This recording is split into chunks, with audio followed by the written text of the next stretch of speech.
I'm Brian Morehouse. I've been the head women's basketball coach for 27 years at Hope College. I think the unique thing about our winning streak is that it spanned 3 years, right? And for the first 2 years, it didn't have any finality. Like there was never an end point to it. We talk about every single game like there's a target on our back.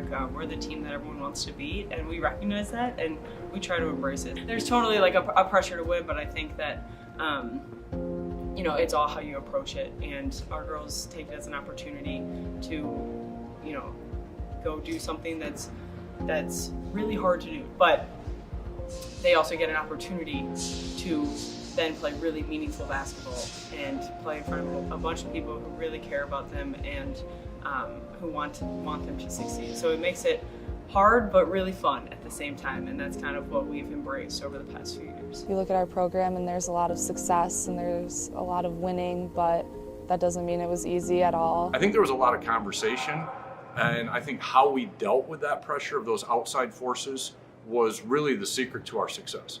We wanted to become very inwardly focused, not focus on what social media was saying, not focus on what the community of Holland was saying, not the national community, and really just focus on getting better every single day. There's pressure in each and every day, practice, game, but I think it's important to just lean into that pressure and kind of absorb that pressure and know that that's something that you look forward to, is playing for a program that looks for greatness and wants to win championships. So I actually transferred into the winning streak. I wasn't here when it started. Once I was here, I kind of bought into it, and it started to mean a lot more just because we were winning, and the school I came from was not so successful. So coming into a team that was winning all the time and was never losing was kind of cool and very special, and I think it just meant a lot more to me because I know what it felt like to be a part of something that wasn't as great. But our coaches did a really good job of talking about it, but not adding to that pressure, and just kind of reminding us that it doesn't matter, eventually someone's gonna have to lose. Division III women's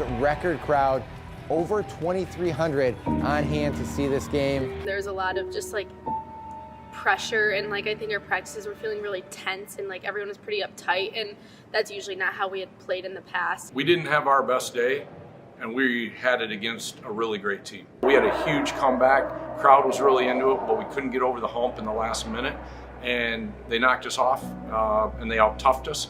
I thought they outplayed us. They certainly out-coached me. We were on the free throw line towards the end, and I just made eye contact with Sydney Muller, and we just kind of looked, and we both just knew it was over.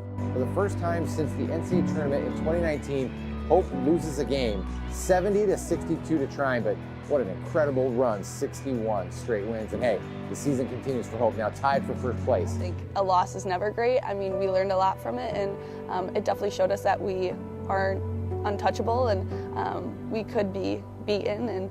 And so it was definitely a moment of reflection of what do we need to do to get better to take us all the way to the national championship. I think it ended up bringing us closer together because we had to deal with that adversity and figure out how we were going to get through it together, and I think it ultimately brought us closer together and allowed us to have something that motivated us to keep working forward.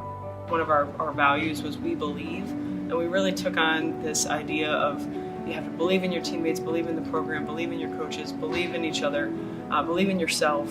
For the last 6 weeks of our season last year, and I think just seeing that in action, I've never seen a group of women's basketball players come together and believe in each other, and really you could feel it, you could see it, and it wasn't just about winning at that point. To me, it was about this group that believed so much in themselves and in their teammates that they were going to go do anything to win and to do it for each other.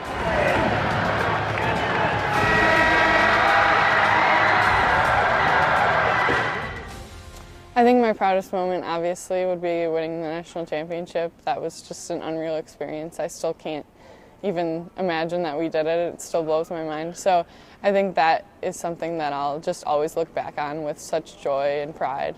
Talent alone won't win.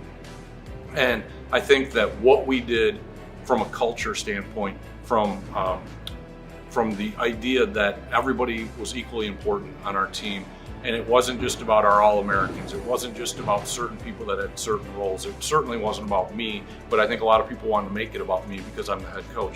And how together we had this culture of this circle where we were going to win and invest in friendships and relationships, and that was going to be the real story behind the scenes. Something also reflecting back on our run, I think that was so special was we talk about rowing the boat, and like a special team is able to all row the boat at the exact same time. And so I felt that our team was all so in sync and on the same page that we knew exactly what we were doing and exactly what we wanted to accomplish, and we were all rowing at the same time. And so that definitely helped us down the stretch. I just hope this team continues to like work and just like love each other. I think that's something that our team is really big on, is just loving your teammates. And I think family is kind of a cliche word, but I think our team really is like a family, and we love each other like sisters, which also is, you fight like sisters and you love each other like sisters. But I just hope that kind of sticks with our program, is no matter how many wins, no matter how many losses, championships and things like that, like the girls on your team are going to be your people probably for the rest of your life. One of our seniors last year, Casey DeSmit, she came up. It was totally a joke, and she'll even own that. She said that we're all best friends and we're teammates. And so it's kind of like we're friends and we're teammates, and then somehow this became a symbol. She just randomly did it in practice, and it kind of stuck ever since. So now it's friends and teammates, and locked it in, I guess. Bonds that you create with your friends, teammates, and making this. This is why we win, right here.